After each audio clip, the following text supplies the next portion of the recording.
Good morning, ladies and gentlemen. Welcome to the People Processes podcast. Today, we'll be answering the question, how many people will work from home in 2021? When will we end the layoffs that have been going on in 2020?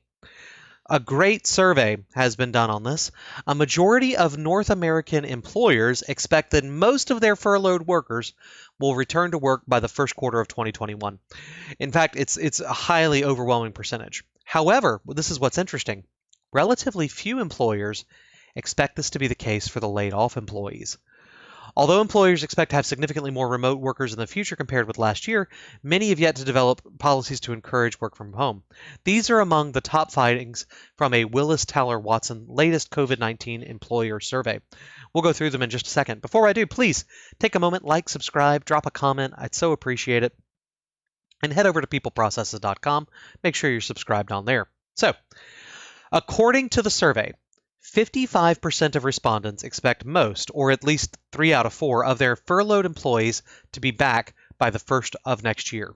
However, just 1 in 6, 16%, expect to rehire most of their laid-off workers by then. Quote, one of the myriad of challenges employers face as they begin to restore stability in a post-COVID-19 era is deciding which employees to bring back to work and when, said the managing director of Willis Towers Watson, Ravin Jesuthasan. While those decisions will ultimately depend on public health and economic recovery, employers also need to adapt to having a larger percentage of remote workers, and this will fundamentally change their culture. So let's break those two numbers down. Most think that the furloughs will be over. We'll be back. We'll have our permanent staff going by January 1. And I agree with that.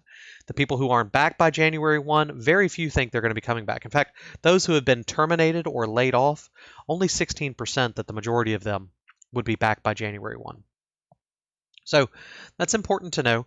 If you're in a business-to-business world and you're waiting on a bunch of rehires to come back on board, if they're furloughed right now and they're still in communication with their employer, there's a strong chance they'll be coming back. But if they've done unemployment, if they've actually terminated them, and the employees have moved on and they've moved on, it's very unlikely they're going to be bringing them back. Now, let's talk about the other part of this, work from home, much more, I think, very interesting anyway. Looking ahead, employers expect that the proportion of their workforce who are full-time employees working from home, which is will be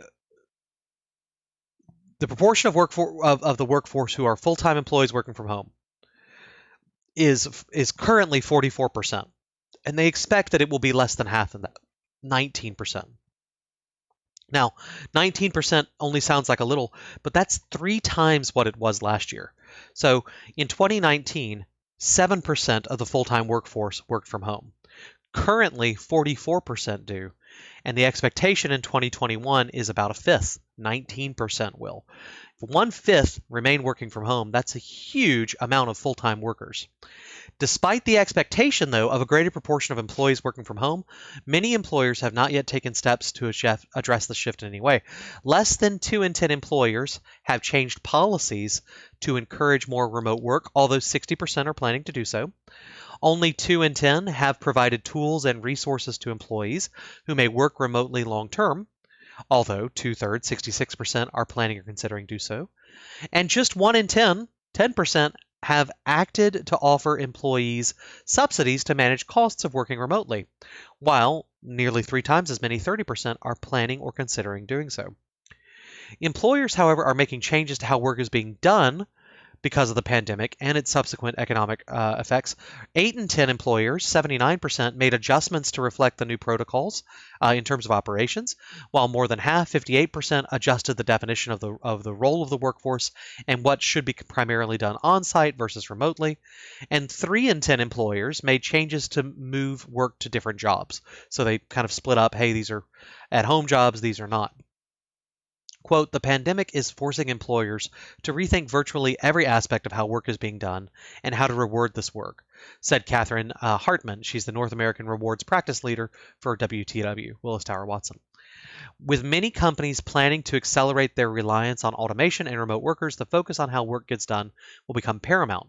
In turn, the organizations that get in front of upskilling, reskilling, and in some cases outskilling will be best positioned coming out of the pandemic. Some other things from the survey are kind of interesting. Over half of employers expect most 3 out of 4 workers who took a pay cut or had their work week reduced will be back at normal levels by January 1, 2021. 3 in 10 employers, 29%, have accelerated or adopted new special initiatives, such as technology rollouts, while 4 in 10 have changed or are planning or considering changing where work is done to reduce supply chain risks. More than half of respondents believe changes they have made since the pandemic began have had a positive impact on employee well-being, 53%, and the employee experience, 51%. Most respondents have a sufficient budget to maintain and effectively deliver existing talent and rewards program, 88%. So most are feeling pretty confident there, but fewer have the budget to add critical new programs, 58%, or adopt new technologies, 49%. So to recap the study, laid off workers, low percentage chance they're coming back by January 1. Furloughed, very high. Those who are working from home, the expectation in 2021 is about 1 in 5 of all full-time workers will be working from home, whereas right now it's closer to 2 in 5. And for those employers that are doing this, they've done a lot of operations management, but haven't really changed their HR side of things, changing job descriptions, providing better incentives, and recruiting around it, which makes sense. It's been a pretty busy time. So if you want to get ahead of this, think about upskilling, think about how you're going to train your people to work from home. And if you're in a business that provides services to other businesses, think about the fact that 1 out of 5 of all full-time employees will be working from home in 2021. At least that's the expectation. Ladies and gentlemen, I hope this was interesting to you. Thank you for tuning in. Hope you learned something. My name is Rami Alijil. I'm the CEO of People Processes. Please take a minute to like, comment, subscribe on whatever podcatcher or YouTube you're listening to. I really appreciate it. We pay attention to every one of our comments and try to respond.